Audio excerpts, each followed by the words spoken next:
Finished last night against the best team in the NHL, Tampa Bay. Although I watched that game and I had mixed feelings about it because the Penguins took advantage of what they were given. Power plays, the special teams were dominant, but 5-on-5 still have some concerns. We'll get to that in a second. I want to start with Tristan Jarry because you brought it up. Jason, I'll start with you on this. He got an opportunity to play last night, hadn't played in a while. I thought he was outstanding, and the main reason why they won last night, should he play more now as a backup? Well, I think they can start tracking in that direction anyway. I mean, I wouldn't go out and start Tristan Jarry Monday against Philadelphia, but ideally, and I remember talking to Jim Rutherford about this over the summer, they want Matt Murray to be rested. They don't want to overuse him in the regular season. And this isn't anything to say that Matt Murray hasn't played well. It's just if Tristan Jarry gives them the opportunity to sit Matt and get him a few extra rest days, they should do it. And I was really impressed with Jarry. I just wonder how many things can the Penguins say on the record before the season starts, take back. And like question, right? Okay, so they said, okay, they wanted Jarry in the minor leagues. They wanted him to get games. Okay, now he's here. He's probably going to play 25. But to be fair, things change, Andrew. I mean, they said that thinking that Antti Niemi was going to be competent, and he was the farthest thing. No, I thought they said that thinking it was best for Jarry's development. It is best for his development, but they have to win NHL games. He's only going to be a backup, isn't he? I mean, his role will be a backup to Matt Murray. Well, and then the other thing is Rutherford said Jake Gensel's not a center.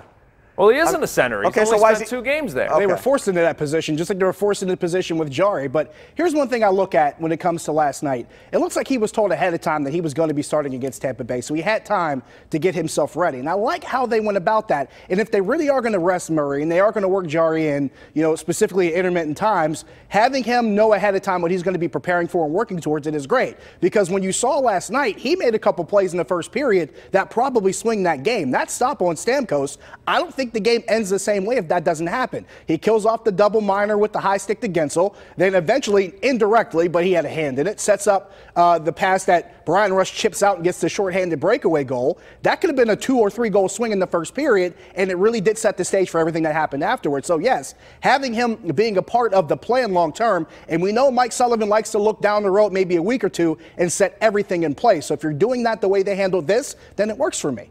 They still had lost 3 in a row coming into that game.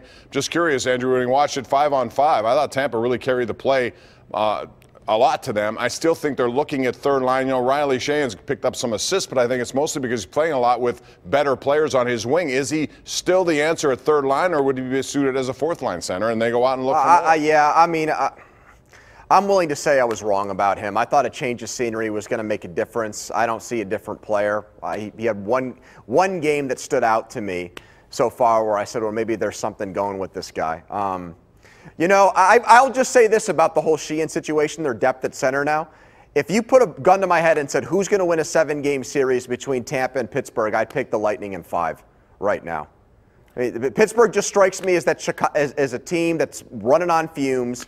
And is Rutherford really going to do like a monumental trade or a massive move to try to change this team? I don't know. I don't see it. I think they will, Andrew. I really do. Well, then who goes out, Jason? I mean, who's expendable in your mind? Mata? Yeah. I mean, Ian Cole is in a contract year. I don't know how attractive he is as a healthy scratch right now, but it wouldn't break precedent that they sit a guy for a couple of games and then trade him. I'm not saying that Ian Cole is going to be traded. I'm just saying look at Scott Wilson. He sat before he was traded. It happens around the league. They have some prospects they can deal.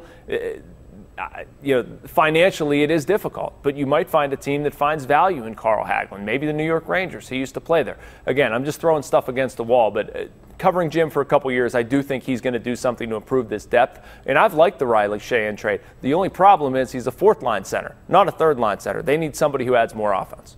But he's paid like a 3rd-line center, isn't he? No, he's only about 2. You said he's a little over 2, and he's an RFA at the end of the year. You said monumental trade, though, Andrew, didn't you? Did you mean something bigger? It seems like that to me right now. I mean, to me. Well, who would be among those candidates then if you use the word monumental? Trade bait for who would you be willing to trade? Rust. Rust would be one of those guys. To Jason's point, it's got to be a younger guy with some cost control who's affordable that a team says, you know what, I'll move one of my better players to get this guy. You cut down your list when you try to trade a sixth defenseman with 1 year left on his contract. Tyler Bozak from Toronto. That would be, and that's not even monumental, but it's a good supplement. It doesn't have to be monumental. He hasn't made a lot of monumental moves in the past couple years. It's just good supplemental pieces where he gives up something of not as much value that works in. Kessel was monumental. That's probably the monumental trade, but think about the trade since then. Just think about the trade since Mike Sullivan's I think it's going to take something Those like haven't been monumental. All right, we're due for a break. We come back, talk about Pitt, big win against Miami. What does it mean for Pat Narduzzi moving forward? What does it mean for Miami moving forward? All next, right here on the #1 Cochran Sports Showdown.